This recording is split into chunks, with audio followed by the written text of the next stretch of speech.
Kids are a blessing.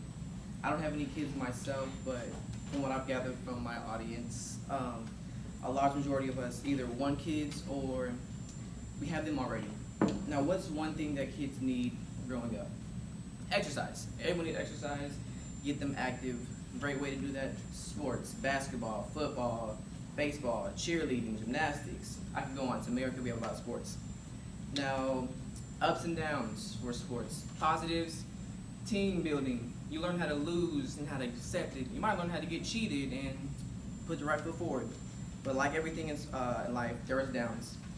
Injuries. There's no way you can avoid an injury in a sport. I don't care, you either jammed your finger, you broke your arm, or maybe your feelings were hurt because you had to run a lot. You were upset. You got injured. So one major injury that's been brought to the forefront lately is chronic traumatic encephalopathy. I refer to it as CTE for the rest of the speech. Now, I have a few visuals from Greg Plouts. He passed away at 66 years old. He was University of Texas guard. He donated his body to Dr. Robert A. Stern in 2016. Now, up top, we have two visuals of a normal human brain, and we have his brain once it was suffered from CTE. And I have another visual. Get it a little closer. This microscopic view. Once again, it's normal up top. And down here, obviously, you can see the brown on the outside. Now, this is a protein. It's called tau. It gets into your brain, and it like shuts down your cell's ability to shape. So maybe it'll shrink, or your brain will greatly enlarge. And CTE is broken down, and it's caused due to repeated hits to your skull. And now, a lot of people I've talked to, they confuse this with, oh, that means you have a lot of concussions. Not exactly. If you just get hit in your head over and over and over and over, eventually you can form this protein of tau in your head. Now, symptoms to look for in your children: memory loss, trouble learning, and your hurt ability to do routine tasks. I remember as a young child, I was about 10 years old, my uncle had CTE, and I remember very vividly, there'd be days he just couldn't brush his teeth, and he would just forget my name. And as a younger child, I didn't know what this was. But as I grew up, I realized he had CTE. Now, I ask you, is this something we would like to expose our children to?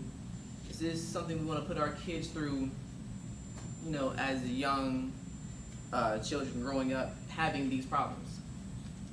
Now, you may be asking yourself, Kaylin, why we have such, CTE is a problem. Do we just not sign them for sports? What do? They need exercise. I have a few things. Now, CTE is not, you can't cure it. But what you can do is you can detect it early. Now, a few things to look for. Look for blood, saliva. It's like, it's like, their saliva is just like, it has this brown mucus to it. And then you can go to a professional. Brain scans, get checked out. If they have sudden mood swings, impulsivity, any of these signs at a young age from 12 to like 16 range, go find a professional. Once again, Robert A. Stern, in June 24th, he's a neurologist. They started to get this program to, they can check you out and have a brain scan. So now they can detect it early on. They can put you through stem cell therapy, which essentially is it's surgery, and you go in and you try to take out as many of the protein as you can. Many legends such as Peyton Manning, Tony Dorsett, if you don't know who these legends are, they're essentially just football players who were in the league for a long time, and they got CTE.